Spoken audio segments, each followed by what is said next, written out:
प्रत्येक व्यक्तीलाच clean and organise घरात राहायला आवडतं व त्यासाठी आपण भरपूरसे प्रयत्नही करतो. पण घर म्हटल्यावर पसारा तर होणारच. मग मला वाटतं की त्यावर एकच सोल्युशन आहे. जर प्रत्येक वस्तूची स्वतःची जागा निर्धारित असेल ना तर घरात पसारा होणारच नाही. तर हॅलो, हाय, नमस्ते, मी अंकिता आणि आपलं मनापासून स्वागत करते आपल्या यूट्यूब चॅनल स्मार्ट टिप्स मराठीमध्ये.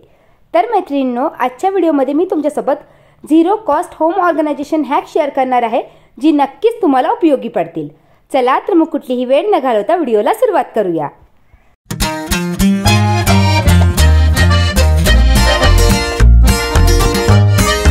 आजकाल ना प्रत्येकाच्या घरी 2 सिलेंडर तर असतातच. मग दुसरा सिलेंडर कुठे ठेवायचा हा प्रत्येकालाच प्रश्न पडतो. तर असंच काहीतरी माझ्यासोबत आहे. तर माझ्या या गेस्ट रूम मध्ये हा सिलेंडर ठेवलेला आहे आणि त्याला थोडंसं मी डेकोरेट केलेलं आहे प्लांटर ठेवून. त्यावर एक अशा प्रकारचा केकचा बेस होता माझ्याकडे, तर तो ठेवला मी आणि त्यावर हा प्लांटर ठेवलेला आहे. दिसायला छानच दिसतो, बट सिलेंडर दिसून येतो. बरेचदा विचार केला की याला कशाने तरी कव्हर करावं, बट सिलेंडर वगैरे भरलेला असेल तर व्हेंटिलेशनचा इश्यू होतो. त्यानंतर ऑनलाईन भरपूरसे कव्हर देखील बघितले. जे ऑनलाईन कव्हर असतात ना ते पूर्ण पॅक असतात, त्यामुळे हवा पास होणार नाही हा मला प्रश्न पडला.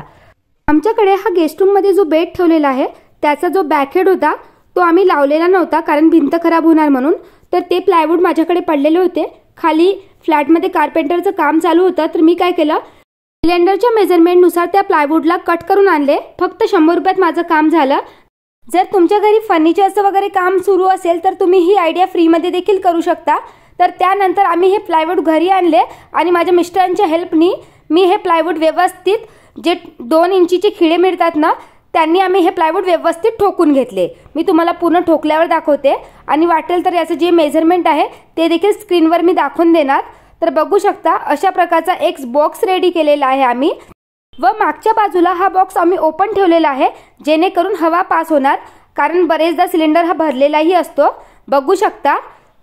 त्यानंतर याला आता हलवायचं कसं, बरेचदा त्याच्या खालून झाडू वगैरे मारायचा असला तर काही दिवसापूर्वी मी तुमच्यासोबत हे व्हील्स शेअर केले होते. हे स्टिकेबल व्हील्स आहे. तर हे जे आम्ही कव्हर बनवलं त्याच्या बेसला हे 4 व्हील्स मी चिपकवलेले आहे, जेणेकरून जो कव्हर आहे ना तो आपण इझिली मूव्ह करू शकू. मीन्स जेव्हा हे सिलेंडर भरायचं असेल ना तर इझिली बघू शकता तुम्ही या कव्हरला मूव्ह करू शकता या व्हील्समुळे आणि इझिली हा सिलेंडर पॅक देखील करू शकता. व मागच्या साईडला ओपन असल्यामुळे हवा देखील इझिली पास होणार. दिसायला आता हा खूप सिंपल दिसत होता. मग विचार केला की आपल्याजवळ काही वॉलपेपर आहे तर त्याने याला डेकोरेट करावं. बट माझ्याकडे जे वॉलपेपर होते ना ते आमच्या अलमारीला वगैरे सूट करत नव्हते. घराच्या फर्निचरला सूट होईल असं वॉलपेपर मला ऑर्डर करायचं होतं. तर मी काय केलं की ऑनलाईन आता ग्रे वॉलपेपर ऑर्डर केला आहे. जेव्हा तो वॉलपेपर येईल ना तेव्हा मी याचा तुमच्यासोबत फायनल लुक नक्कीच शेअर करणार. तर सध्या मी अशा प्रकारचा एक रनर ठेवलेला आहे. त्यावर जो सिलेंडरवर प्लांटर ठेवलेला होता ना तो प्लांटर ठेवलेला आहे आणि बघू शकता फायनल लुक दिसायला किती सुंदर दिसत आहे. मैत्रिणींनो, जर तुमच्याकडेही 2 सिलेंडर असेल तर ही आयडिया तुम्ही नक्कीच ट्राय करू शकता. बनवायला अगदी सोपी आहे. फक्त कार्पेंटर करून तुम्हाला ते प्लायवूड कापून आणायचे आहे. जर घरात प्लायवूड असेल तर फक्त मला 100 रुपये लागलेले आहे हा DIY बनवायसाठी.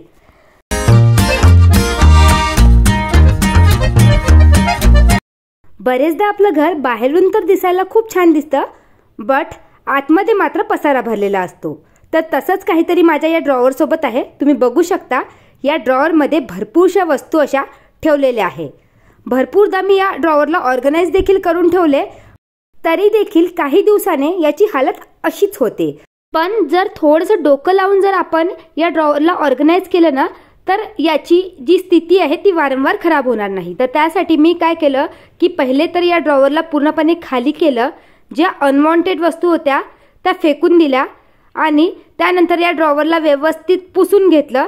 जो पेपर होता ना तो खाली टाकला आणि त्यानंतर माझ्याकडे काही कार्डबोर्ड्स होते, तर त्यापासून मी यासाठी छोटे छोटे कप्पे तयार करणार आहे. तर तुम्ही छोटे छोटे प्लास्टिकचे ऑर्गनायझर विकत घेऊ शकत असाल तर ते देखील विकत घेऊ शकता. बट बरेचदा मार्केटमध्ये आपल्या साईजनुसार ऑर्गनायझर मिळत नाही. जसा या ड्रॉवरचा साईज आहे त्यानुसार जर छोटे छोटे ऑर्गनायझर आपल्याला त्यात बसवायचे असेल तर बरेचदा त्याचा साईज आपण छोटा करू शकत नाही. पण कार्डबोर्ड्स असे असतात की त्याचा साईज आपण छोटा किंवा मोठा करू शकतो. मग या कार्डबोर्डचा डायरेक्टली यूज न करता मी याला व्यवस्थित वॉलपेपरने पहिले पॅक करून घेतले, जेणेकरून दिसायला छान दिसेल. आणि बघू शकता आता पूर्ण या कार्डबोर्डचा लुकच चेंज झालेला आहे. आणि आता या कार्डबोर्डच्या मदतीने मी या ड्रॉवरला ऑर्गनाइज करणार आहे. आता बघा या ड्रॉवरचा फायनल लुक. बघू शकता आता दिसायला किती ऑर्गनाइज दिसत आहे. कुठलीही वस्तू मला जास्त शोधावी लागणार नाही. अगदी व्यवस्थित मी कप्प्यामध्ये ऑर्गनाइज केलेली आहे.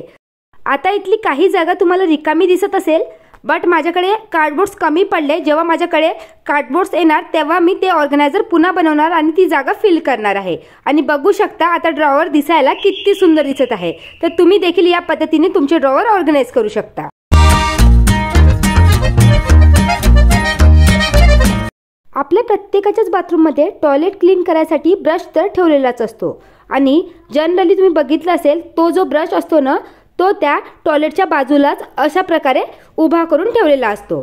तर बरेचदा काय व्हायचं की मी जेव्हाही या बाथरूमची टाइल्स वगैरे क्लीन करते ना वायपरने, या ब्रशला बरेचदा धक्का लागायचा आणि तो खाली पडायचा. मग तो वारंवार उचलून ठेवावा लागायचा.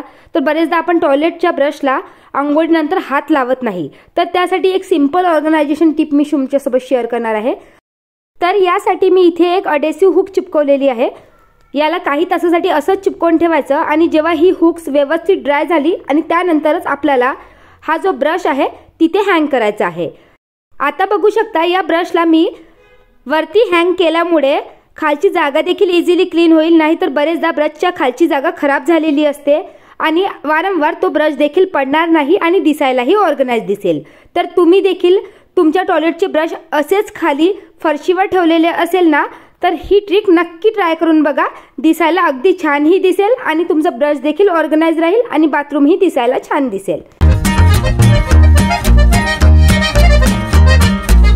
बरेचदा आपण काय करतो की जे सुकलेले कपडे आहेत ते दोरीवरून काढून आणल्यानंतर तसेच चेअरवर कुठे बेडवर टाकून देतो आणि मग ते दिसायला कसं घाण दिसतं. बरेचदा आपल्याला आठवणही राहत नाही फोल्ड करायची. तर माझ्यासोबत काय होतं की मी संध्याकाळी कपडे काढून आणले की गेस्ट रूममध्ये जी चेअर आहे ना त्यावर ठेवते आणि रात्री कामं आटोपले की ते फोल्ड करायची मला सवय आहे. बट बरेचदा मी नोटीस केलं की मी कुठे गेले की मग ते कपडे तसेच फोल्ड करायचे, त्या चेअरवर राहून जायचे आणि मग सकाळी त्या कपड्यांचा घरात पसारा दिसायचा. तर असं बरेचदा तुमच्यासोबत देखील घडलं असेल. तर यासाठी एक सिंपल ऑर्गनायझेशन ट्रिक तुम्ही वापरू शकता. कुठलीही एक मोठी बास्केट तुम्हाला तुमच्या बेडरूममध्ये नाही तर जिथे तुम्ही कपडे ठेवता ना तिथे ठेवायची आहे आणि ते कपडे चेअरवर किंवा दिवाणावर किंवा बेडवर न ठेवता त्या बास्केटमध्ये ठेवायचे आहे. आणि जेव्हा तुम्हाला वेळ मिळेल तेव्हा तुम्ही ते कपडे फोल्ड करून ठेवा. त्यामुळे काय होईल की घरात पसारा दिसणार नाही. बरेचदा तुम्ही विसरलात कपडे फोल्ड करायला तरी देखील घर ऑर्गनाइज राहील. तर आता मी तर बास्केट काही विकत घेतली नाही. माझ्याकडे हा कार्डबोर्डचा बॉक्स पडलेला होता तर त्यापासूनच एक सुंदरशी मी बास्केट रेडी केलेली आहे. तर यावर माझ्याकडे एक जूटचा कापड पडलेला होता तर तो व्यवस्थित स्टिक करून घेतला. त्यानंतर या बास्केटला मी व्यवस्थित लेस वगैरे लावून डेकोरेट करून घेतलं. आतला जो भाग आहे ना तो मी जे शॉपिंगच्या बॅग असतात ना कापडी कॉटनच्या तर त्या बॅग कट करून चिपकवलेल्या आहेत. त्यामुळे आतला भाग देखील कव्हर झाला आहे. बरेचदा तुम्ही अशा प्रकारचे ऑर्गनायझर मार्केटमध्ये विकत घ्यायला गेला ना खूप महागडे मिळतात आणि त्यानंतर लेसनी या बास्केटला डेकोरेट केलं. आता मी DIYचं काम करत असते तर नेहमी माझ्याकडे या वस्तू अवेलेबलच असतात. मला मार्केटमधून विकत वगैरे घ्याव्या लागत नाही. आणि तुम्ही बघू शकता बास्केट दिसायला किती सुंदर आहे. आता मी सवय टाकली आहे जेव्हाही दोरीवरून कपडे काढून आणले की ते चेअरवर किंवा बेडवर न ठेवता या बास्केटमध्ये टाकते आणि जेव्हा मला रात्री वेळ मिळतो तेव्हा हे कपडे फोल्ड करून अलमारीत ठेवते. तर त्यामुळे काय होते की घरात पसारा दिसत नाही. जर तुमच्याकडे जूटचा कपडा नसेल तर तुम्ही कुठलाही नवीन कुर्ता वगैरे असेल किंवा जीन्स वगैरे असेल ना त्यापासून देखील ही बॅग रेडी करू शकता. साईडला मी जीन्स पासून बॅग रेडी केली आहे. ती माझी लॉन्ड्री बॅग आहे आणि दिसायलाही आता कसं तो भाग ऑर्गनाइज दिसत आहे आणि कपड्यांचा पसारा घरात होणार नाही.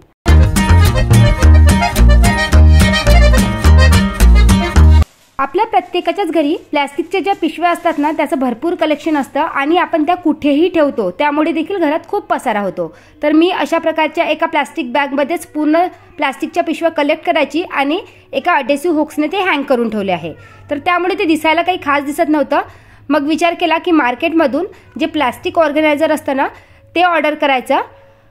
खूप जास्त काही महाग नव्हतं पण दिसायलाही सिंपल होतं. विचार केला की जर घरी बनवता येईल तर मी काय केलं, एक माझ्याकडे ही मेडिसिनची बॅग होती आणि त्याचबरोबर जे आपल्या पडद्याला लागलेली रिंग आहे ना, त्याच प्रकारची रिंग त्या ऑर्गनायझरला लावली होती. तर मग तशी रिंग माझ्याकडे होती, तर ती रिंग घेतलेली आहे. अशा प्रकारे त्या साईजचा होल करून ती रिंग फसवून घेतली आणि जे कर्टन रॉडची रिंग असतात ना, त्याने ती रील त्यामध्ये पॅक करून घेतली.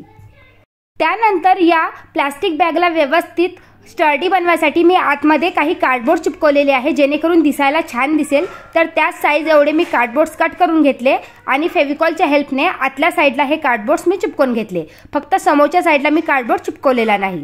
त्यानंतर दिसायला आणखी छान दिसावं त्यासाठी मी याच्यावरती वॉलपेपर चिपकवलेला आहे.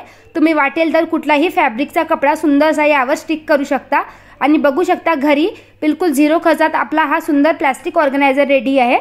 आणि त्यानंतर मी अडेसिव्ह हुकला हा प्लास्टिक ऑर्गनायझर माझ्या किचनमध्ये अशा प्रकारे अटकवलेला आहे. तुम्ही वाटेल तर समोर जे होल आहे त्यामधून देखील प्लास्टिक काढू शकता, पण मला तर वरतून टाकणे आणि त्यातूनच काढणे खूप इझी वाटले. फक्त ते समोरचं जे होल आहे ना, ते फक्त नावापुरतंच आहे. ते जरी केलं नसतं तरी काहीच झालं नसतं, पण दिसायला छान दिसतं. आणि जो मी ऑर्गनायझर ऑनलाईन बघितला होता त्यावर देखील असंच होल लावलं होतं, म्हणून मी ती आयडिया फॉलो केली. नाहीतर तुम्ही डायरेक्टली जर एखादी कार्डबोर्डचा बॉक्स जरी व्यवस्थित डेकोरेट करून जर कुठे स्टिक करून घेतला तरी देखील त्यामध्ये तुम्ही प्लास्टिक ऑर्गनाइज करून ठेवले ना, तरी दिसायला छान दिसेल. तर मागच्या साईडला मी डबल टेपने हा जो ऑर्गनायझर आहे तो या फर्निचरला स्टिक केला आहे. त्याचबरोबर अडेसिव्ह हुकला देखील मी अटॅच केला आहे.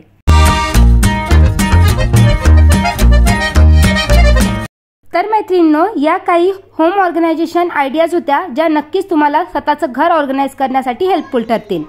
तसं तर हे ऑर्गनायझर काही महागडे नाही, खूप कमी प्राइसमध्ये तुम्हाला ऑनलाईन मिळून जातील. वाटेल तर सगळ्या प्रोडक्टची लिंक मी डिस्क्रिप्शन बॉक्समध्ये प्रोव्हाइड केली आहे, त्यावर क्लिक करून तुम्ही हे सगळे प्रोडक्ट मागवू देखील शकता. बट मला DIY बनवायला आवडतात, त्यामुळे मी माझ्या या 0 कॉस्ट आयडिया तुमच्यासोबत शेअर केलेले आहे.